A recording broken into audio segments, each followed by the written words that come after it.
Student, तो आज का हमारा टॉपिक है types and degree of elasticity of demand. तो हमारे पास 5 टाइप्स है इलास्टिसिटी ऑफ डिमांड के, ठीक है।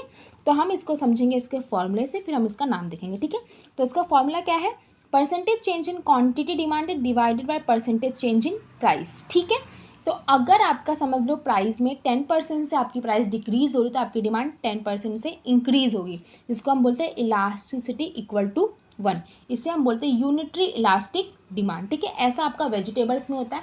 समझ लो आपकी टमाटर की प्राइस 10% डिक्रीज हो, तो आपकी डिमांड टमाटर के लिए 10% से इंक्रीज हो जाती है, ठीक है। इलास्टिसिटी मोर देन 1, ठीक है। अगर आपकी समझ लो प्राइस 10% डिक्रीज हो रही है और आपकी डिमांड डबल इंक्रीज होती है, आपकी डिमांड 20% से इंक्रीज होती है। ऐसा आपका होता है गोल्ड में। गोल्ड में थोड़ा भी प्राइस डिक्रीज हुआ तो हमारी डिमांड डबल इंक्रीज हो जाती है। इसको हम बोलते हैं रिलेटिवली इलास्टिक डिमांड। बहुत ज़्यादा इलास्टिसिटी है इसमें, ठीक है। बहुत ज़्यादा चेंजेस आते हैं प्राइस के डिक्रीज होने से। इलास्टिसिटी लेस देन 1, ठीक है। तो अगर आपकी प्राइस 20% से डिक्रीज या इंक्रीज हो जाए, आपकी डिमांड बहुत ज़्यादा इंक्रीज नहीं होगी।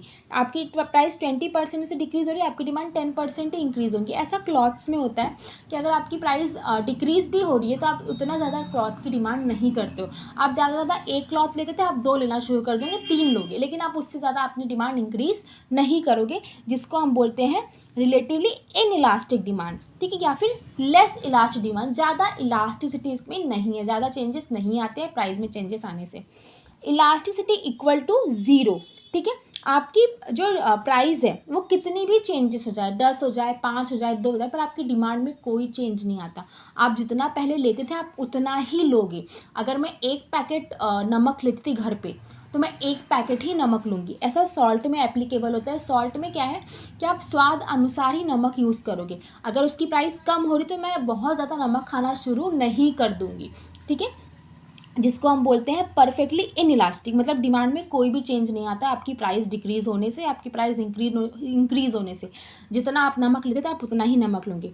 इलास्टिसिटी इक्वल टू इन्फिनिटी, ठीक है। आपकी प्राइस में कोई चेंज नहीं आ रहा, पर आपकी डिमांड अनगिनत चेंजेस हो रही है, जो प्रैक्टिकल लाइफ में बिल्कुल भी एप्लीकेबल नहीं है, ठीक है। जिसको हम बोलते हैं परफेक्टली इलास्टिक। बहुत ज़्यादा इलास्टिसिटी है इसमें, ठीक है। आपकी प्राइस में चेंज नहीं आ रहा, पर आपकी डिमांड अच्छी खासी चेंज हो रही है। तो ये हमारे थे 5 types of elasticity of demand.